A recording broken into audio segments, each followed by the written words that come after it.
So heto na nga guys, so meron na naman tayong pag-uusapan na for today and for sure magiging interesado kayo dito.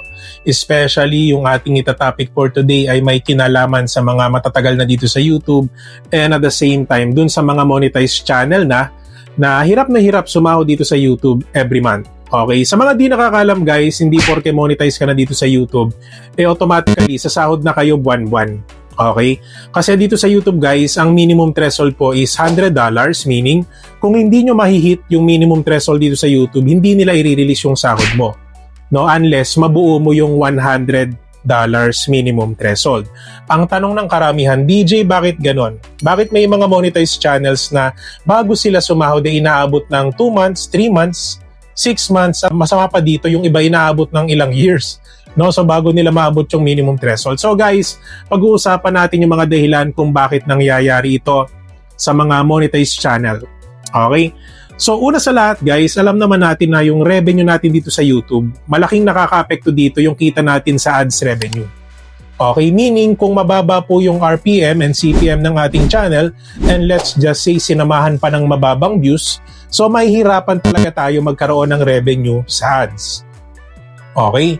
So may mga content creators naman na nakapokus din sa live streaming, but sabihin natin na talagang content creator ka, so hindi ka nagla-live, so nagpo-focus ka lang sa mga vlogs mo and talagang nahihirapan ka doon sa revenue mo. So yun yung ilan sa reason, that's why bago sila sumahod dito, inaabot sila ng ilang buwan, which is in reality guys, sobrang nakakalungkot po kasi madami mga bago dito sa YouTube, madami mga content creators ang nagsisimula sa maling pamamaraan na umaasa sila na sasahod sila dito sa YouTube every month. Without knowing na dito sa YouTube, hanggat hindi organic yung subscribers na meron kayo, hanggat wala po talaga kayong viewers or wala kayong mga fans dito na nagbibigay ng donation through super thanks, super chat, or super stickers, hindi po talaga kayo magkakaroon ng sapat na revenue para sumahod kayo monthly. Okay? So ano ba yung reason bakit hindi tayo nagkakaroon ng mga organic viewers? Okay? Katulad nung nasabi natin kanina guys, nagsimula sila sa maling paraan. So, ano ba yung mga maling paraan na sa tingin nyo para hindi tayo magkaroon ng mga viewers dito sa YouTube? Una guys is yung tinatawag natin na peak engagement. So pag sinabing peak engagement, so parang minamanipulate natin yung sistema ng YouTube para magkaroon tayo ng subscribers. So alam nyo naman yung ilang peak engagement dito sa YouTube, no? Like yung mga live streaming na dedicated sa sub for sub. So yung sub for sub mismo, no? So pagsali sa mga GC na kung saan dedicated siya para magkaroon kayo ng subscribers. And let's just say, umaangat yung mga subscribers nyo without showcasing your contents. Okay? Meaning, hindi na di-discover ng organic audience yung mga contents nyo, hindi dahil doon sa quality ng videos nyo. No? Nagkataon lang na nagkakaroon kayo ng ganitong klaseng engagement, kaya po nagkakaroon kayo ng subscribers. At ang katotohanan po kasi guys, hindi lang dito sa YouTube, no? So sabihin na natin sa buong social media na kung hindi po talaga magiging interested yung viewers natin, no, lalo na yung mga subscriber ng ating channel na nakuha lang natin sa peak engagement, is nonsense lang din po. Okay? Kasi at the first place, hindi sila nag-subscribe sa'yo dahil dun sa video nyo. Nag-subscribe sila sa'yo kasi kailangan din nila ng subscribers kagaya mo. Okay? So ang reality dito guys, kahit ako, sumali ako sa ganung sistema, in the first place, wala naman akong pakialam sa video na meron ka. Nagkataon lang na kailangan ko ng subscriber, kaya ako ginawa yun. No? Example lang yun guys, kung sakali man na nasa ganun akong sistema. Okay? So kung hindi organic ang subscriber, let's just say, is ikaw ay umangat sa tinatawag natin na peak engagement, di wag mong asahan na magkakaroon ka ng viewers dito. Na alam naman natin in the first place na ads revenue or from our viewers, isa po yan sa malaking epekto para umangat yung revenue natin dito sa YouTube. Kaya po dun sa mga content creators dyan na nahihilig, no, sa pagsali sa mga pangat program, sa nakikipag-sub for sub, no? So wag kayo magtataka kung bakit hanggang ngayon, no, ilang buwan na kayo dito sa YouTube, ilang taon na kayo dito sa YouTube, but never nyo pa rin experience na sumahod. Okay? So wag kayo magtataka kasi hindi nga kayo nagkakaroon ng organic viewers. No, hindi kayo nakakabuo ng sarili nyong community. Okay, hindi nakikilala yung channel nyo dahil dun sa content na meron kayo. Nagkataon lang na sumali kayo sa mga ganong klaseng engagement, that's why nagkaroon ka ng subscriber. So parang ang mangyayari sa subscribers nyo guys, parang pang-display lang siya, no?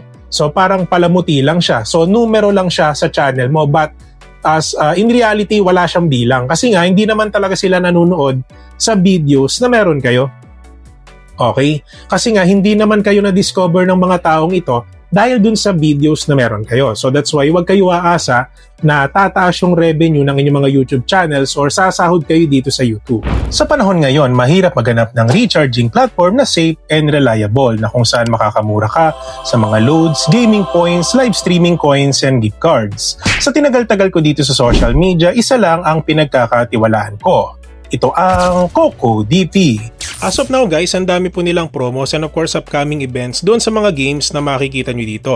Para makasali kayo guys, just visit their CocoDP FB page and X account at mag-participate sa mga post activity nila. Just use the Cocoin payment method para magkaroon kayo ng maximum discount.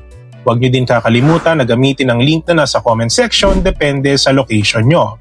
Make sure na mag-login bago bumili para maging eligible sa mga available discounts. Sa gaming, meron sila for Windsmith, Delta Force, Free Fire Mobile Legends, and many more. Sa live streaming apps naman, Popolive, Bigo Live, Star Maker, at marami pang iba. So DJMA, paano ba kami pwede makabili dyan?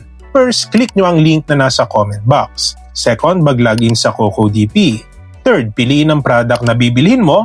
Fourth, ilagay ang user ID at pumili ng package na gusto nyo. Fifth, piliin ang Cocoin payment method for maximum discount. 6. Ilagay ang email address and click Buy Now. Ilang segundo lang papasok agad ang mga points or coins na binili nyo at pwede nyo ito check mismo sa email or accounts nyo. Kaya tuwing magre-recharge, dito na tayo lahat sa CocoDP. Okay, siguro sumahod man kayo dahil talagang sa sapilitan, sabihin natin sa pakikipag-watch to watch, no, sa pakikipagpalitan ng watch. But sa panahon ngayon guys, matalino na si YouTube Alam na niya kung sino yung mga organic viewers ng ating channel. Alam niya na po kung sino yung mga subscribers talaga ng ating channel. Kaya hindi nyo ba napapansin na may pagkakataon na nagbabawas yung subscribers nyo? Okay, may nangyayari yan guys. Nagbabawas talaga yan. So dun sa mga matatamaan ng mga sinabi natin guys, pasensya na kayo. But ito yung reality ng YouTube na hindi na po natin madadaya ang YouTube pagdating sa revenue. Lalo na ang gusto po ng YouTube ngayon is magkaroon po talaga tayo ng organic community na manonood sa videos natin and organic viewers, no? Para magkaroon din tayo ng sapat na revenue dito sa YouTube. Okay?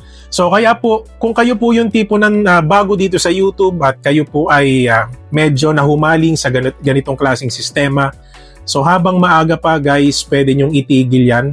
Okay?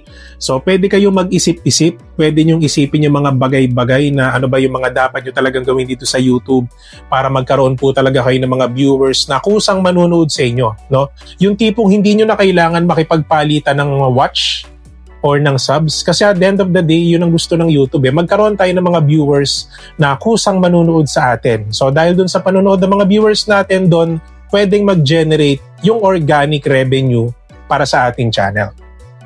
Okay? Alam ko yung iba sa inyo guys, sawang-sawa na kayo na parang walang nanonood sa videos nyo.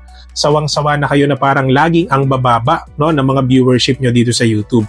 So guys, kaya kami ginagawa namin yung best namin para magbigay sa inyo ng advice, para ma-motivate din namin kayo na dito sa YouTube hanggat maaari kaya nyo naman talagang gumawa ng contents Nagkataon lang na yung iba sa atin is may katamaran, so that's why mas pinipili natin yung shortcut kaysa dun sa long process na mas effective.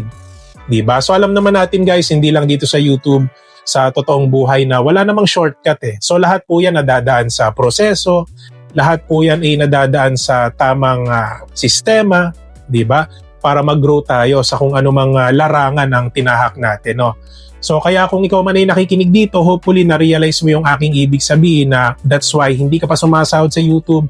That's why sobrang baba ng revenue mo dahil na rin yan dun sa sistema na ginagawa mo sa channel mo.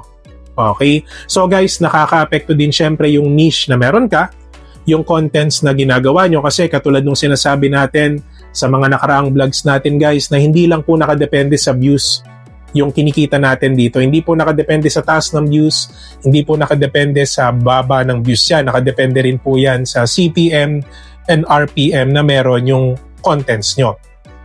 Okay?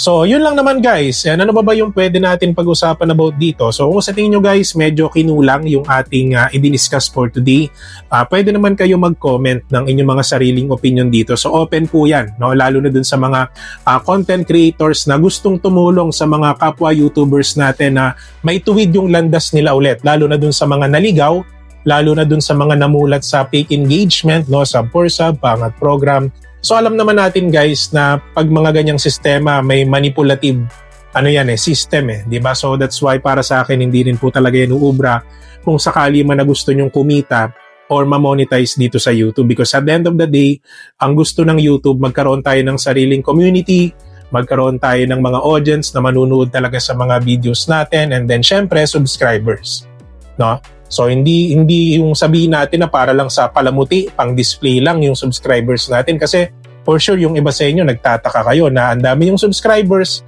pero hindi rin naman ganun kadami yung nanonood sa inyo. Hindi man lang umaabot ng 50 views, 100 views. Di ba? Bago kayo umabot ng mga 200, 300 views, ilang buwan pa. Okay?